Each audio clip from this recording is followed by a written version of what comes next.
क्या कुछ कह रहे हैं सुनिए। बिहार की लखीसराय की इस पावन धरा को कोटि कोटि नमन करते हुए आप सबका मैं हृदय से अभिनंदन करता हूं। बहनों और भाइयों, मैं आज के इस अवसर पर आपके पास इसलिए भी आया हूं, सिंदूर की कीमत क्या होती है ये लखीसराय से ज्यादा कौन जानता है। और भारत की बहनों के सिंदूर की रक्षा करने के लिए प्रधानमंत्री मोदी जी ने अपने दुश्मन के खिलाफ ऑपरेशन सिंदूर के माध्यम से जिन तोपों का इस्तेमाल किया था, जो मिसाइल इस्तेमाल की गई थी, वह लखनऊ में ही हम लोगों ने बनवाई थी। और आज इसीलिए मैं आज आपके बीच आया हूं। बहनों और भाइयों, यही अंतर है जंगल राज और सुशासन में।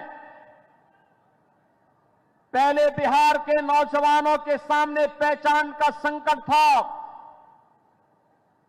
बिहार में कोई गरीब कल्याणकारी योजनाएं लागू नहीं हो पाती थी। बिहार के अंदर विकास के कार्य दिखाई नहीं देते थे, क्योंकि विकास के लिए जो पैसा होता था, ये परिवारवाद और वंशवाद पर चलने वाली आरजेडी और कांग्रेस के नेता सब हड़प जाते थे, सब कुछ डकार जाते थे। बिहार के लोगों के सामने, नौजवानों के सामने नौकरी का संकट था, आजीविका का संकट नागरिकों के सामने था। अन्नदाता किसान प्लान करने के लिए मजबूर था, श्रमिक भटकता था, व्यापारी असुरक्षित था, बहन और बेटी की इज्जत दांव पे लगी थी। बहनों और भाइयों, 2005 में बिहार के नौजवानों ने, बिहार के अन्नदाता किसानों ने, बिहार के नागरिकों ने अंगड़ाई ली। बिहार के अंदर एनडीए की सरकार नीतीश कुमार जी के नेतृत्व में बनाई। पिछले 20 वर्ष में नीतीश कुमार जी के नेतृत्व में सुशासन की सुदृढ़ आधारशिला खड़ी की गई। बिहार में विकास होता हुआ दिखाई दे रहा है। आज बिहार में क्या नहीं है? पिछले 5 वर्ष में बिहार के अंदर लगातार कार्य हुए, लगातार कार्य चल रहे हैं। सड़क की कनेक्टिविटी है, रेल की कनेक्टिविटी है, एयरपोर्ट बन रहे हैं, वाटरवे के निर्माण को युद्ध स्तर पर आगे बढ़ाया गया है। अब बिहार में बनने वाला कोई भी उत्पाद, बिहार में पैदा होने वाली कोई भी वेजिटेबल, कोई भी खाद्यान्न और बिहार में पैदा होने वाला मखाना अब वैश्विक मार्केट में जाएगा, तो हमारे अन्नदाता किसान और हमारा व्यापारी ज्यादा मुनाफा कमाने का काम करेगा। आज बिहार में स्कूल और कॉलेजेस बन रहे हैं। आज बिहार में इंजीनियरिंग कॉलेजेस की एक श्रृंखला है। आज बिहार के अंदर मेडिकल कॉलेजेस बन रहे हैं। आज बिहार के अंदर एनआईटी है, आईएम है, एम्स है। आज बिहार के अंदर वह सब कुछ है जो बिहार के अंदर आज से 50 वर्ष पहले हो जाना चाहिए था। लेकिन बहनों और भाइयों, 1990 से 2005 का ये काला अध्याय आरजेडी के नेतृत्व में और उससे पहले कांग्रेस ने बिहार के सामने पहचान के एक लंबे दौर से बिहार वासियों को, उस बिहार को जिस बिहार की अपनी गौरवशाली इतिहास रहा है, जिस बिहार में जगत जननी मां भगवती लक्ष्मी के रूप में साक्षात माता जानकी ने जन्म लिया हो, जिस बिहार में भगवान बुद्ध को ज्ञान प्राप्त हुआ हो, जिस बिहार में जैन तीर्थंकर 24वें तीर्थंकर भगवान महावीर का जन्म हुआ हो, जिस बिहार ने बहनों और भाइयों एक से एक ऋषि मुनियों को जन्म दिया हो, जिस बिहार ने लोकनायक जयप्रकाश नारायण को जन्म दिया हो, देश के प्रथम राष्ट्रपति डॉक्टर राजेंद्र प्रसाद जी को जन्म दिया हो, जिस बिहार ने जननायक कर्पूरी ठाकुर को जन्म दिया हो, जिस बिहार की एक लंबी परंपरा है, बिहार कभी हारा नहीं, बिहार ने कभी हार नहीं मानी, बिहार लड़ता रहा। और याद करिए, जब बिहार का स्वर्णिम था, वह स्वर्णिम केवल बिहार का नहीं था, भारत का स्वर्ण युग वही था। जब बिहार समृद्ध था, भारत विकसित था। और उसी विकसित बिहार के लिए, उसी समृद्ध बिहार के लिए प्रधानमंत्री जी के विकसित भारत की परिकल्पना को साकार करने के लिए 2025 का यह बिहार विधानसभा के चुनाव में मैं भी यहां के लोकप्रिय नेता, बिहार सरकार के डिप्टी सीएम श्री विजय कुमार सिन्हा जी के समर्थन में आपसे अपील करने के लिए आया हूं। बहनों और भाइयों, सुशासन और विकास ये एनडीए लाएगा। जंगल राज और गुंडा राज ये आरजेडी और कांग्रेस की पहचान है, इनकी खानदानी पहचान है। ये जिन लोगों ने बिहार को लूटा, जो खानदानी लुटेरे हैं, आज वे खानदानी माफिया को शागिर्द बना करके फिर से बिहार में जंगल राज लाना चाहते हैं।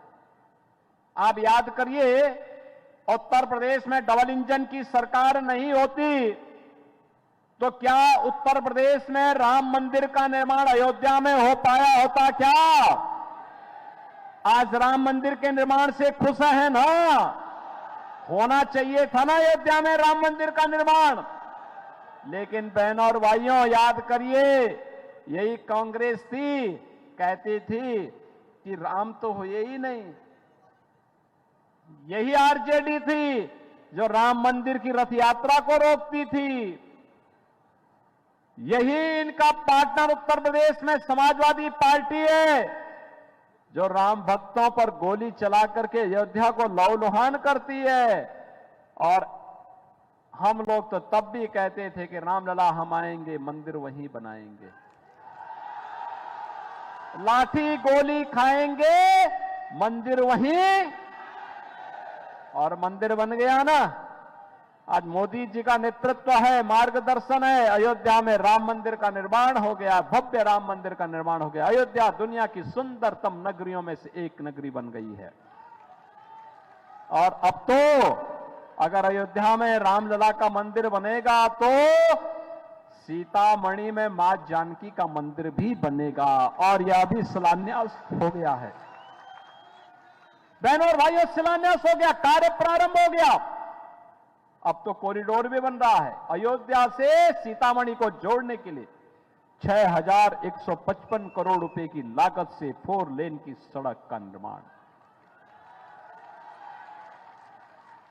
क्या ये काम कांग्रेस आरजेडी कर पाती? क्या ये करेंगे भी नहीं, क्योंकि विकास का पैसा तो ये खानदानी लुटेरों के हाथों में जाने पर सारा पैसा ये हजम कर जाते हैं, हजम कर जाते हैं।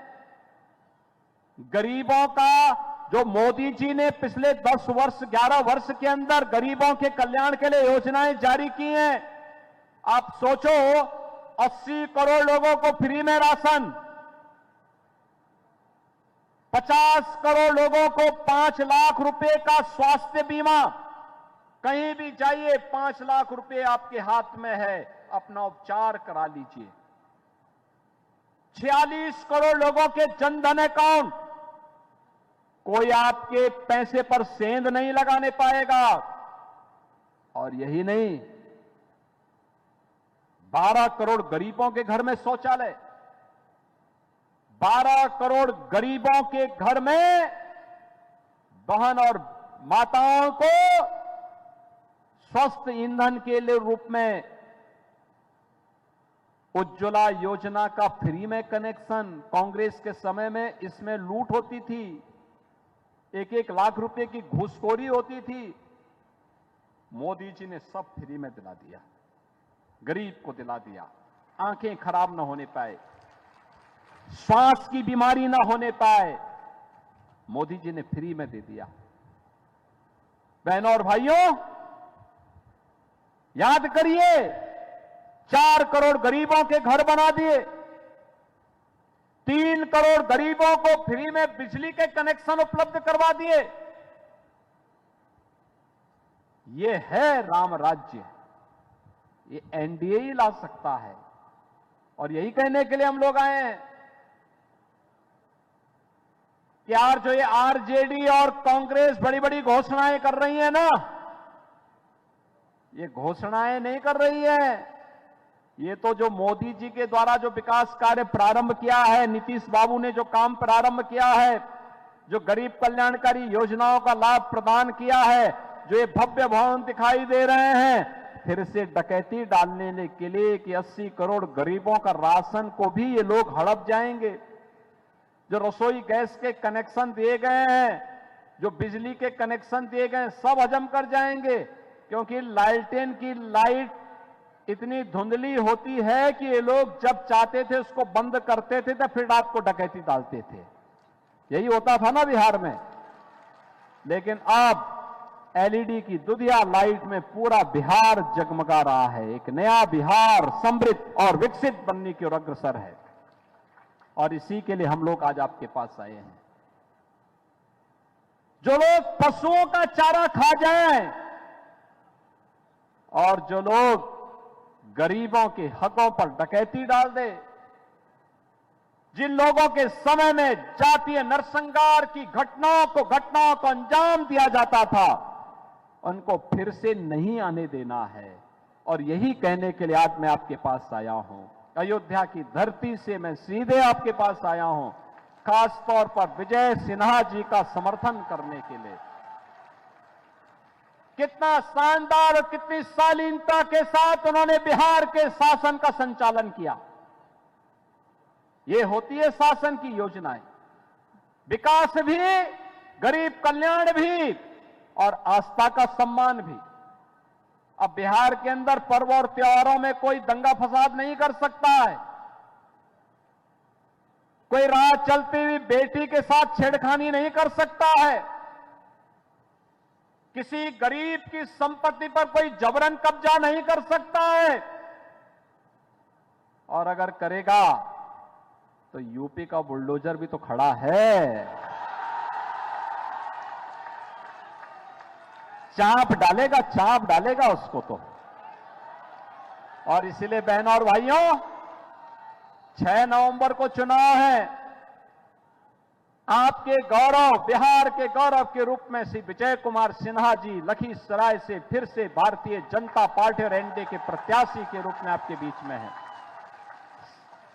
विजय कुमार सिन्हा जी को विजयी बना करके भेजना है ना, भारी बहुमत से बना के भेजना है ना, बना के भेजेंगे। देखो, ये लोकसभा क्षेत्र राजीव रंजन सिंह जी, लल्लन सिंह जी की है, और यहां से डिप्टी सीएम विजय कुमार सिन्हा जी हैं। इतने वोट से जिताइए कि कांग्रेस देश के अंदर गायब हो रही है तो लखीसराय से पूरी तरह गायब हो जाए, जमानत जब्त हो जाए। करेंगे ना? आज सायंकाल को चुनाव प्रचार बंद हो जाएगा, कल 1 दिन का समय है। क्या 1 दिन मोदी जी का और नीतीश बाबू का संदेश लेकर के घर घर आप जा पाएंगे? जाएंगे? सभी लोग जाएंगे ना? घर घर जाइए और सबको आमंत्रण दीजिए कि पहले